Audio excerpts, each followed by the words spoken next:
Hello friends, good morning. तर निमिष चाललेला आहे स्कूलला आणि निमिषला स्कूलला आज वेनसडे असल्यामुळे टिफिनला बनवलेलं होतं त्याला मी सँडविच. आणि त्यानंतर बघा सासूबाईंचं इथे पाणी वगैरे सोडलं आंघोळीसाठी. माझी आंघोळ वगैरे झालेली आहे.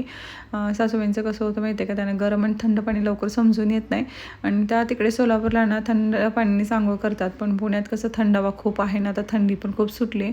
त्यामुळे म्हटलं त्यांना की गरम पाण्यानेच करा, उगा आजारी वगैरे पडताल. त्यामुळे त्यानंतर इथं माझी पूजा वगैरे झाली आणि पूजा केल्यानंतर भरपूर असं दिवसभराचं रुटीन मला तुमच्यावर मोठ्या ब्लॉगमध्ये शेअर करायचं आहे. आणि आज येणारा जो ब्लॉग आहे ना, तो तुमच्या जे काही प्रश्न उत्तरं आहेत ना, त्यावर सगळं मी उत्तर देणार आहे. कारण की खूप सारे प्रश्न येत आहेत.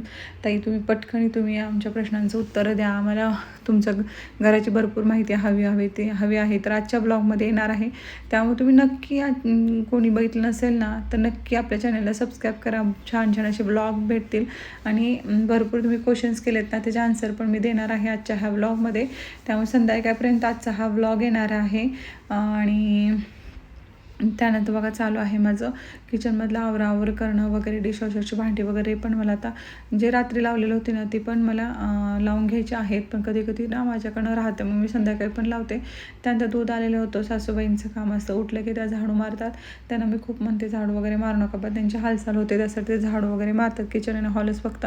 आणि त्यानंतर मग ते दूध पण बाहेरचं घेऊन येतात. मग दूध तापायला ठेवलं. साई विरजण लावायची होती मला, त्यासाठी साई बाजूला केली आणि दूध पण मला दही विरजण लावायचं, त्यासाठी दूध पण तापायला ठेवून विरजण वगैरे लावलं मी.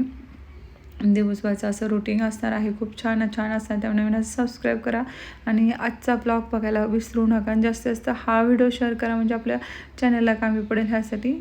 आणि ते आता बघा मी दही वगैरे विरजण लावलं आणि त्यानंतर आता त्यावरचं झाकण वगैरे ठेवून मी साईडलाही दिवसभर ठेवणार आहे आणि रात्री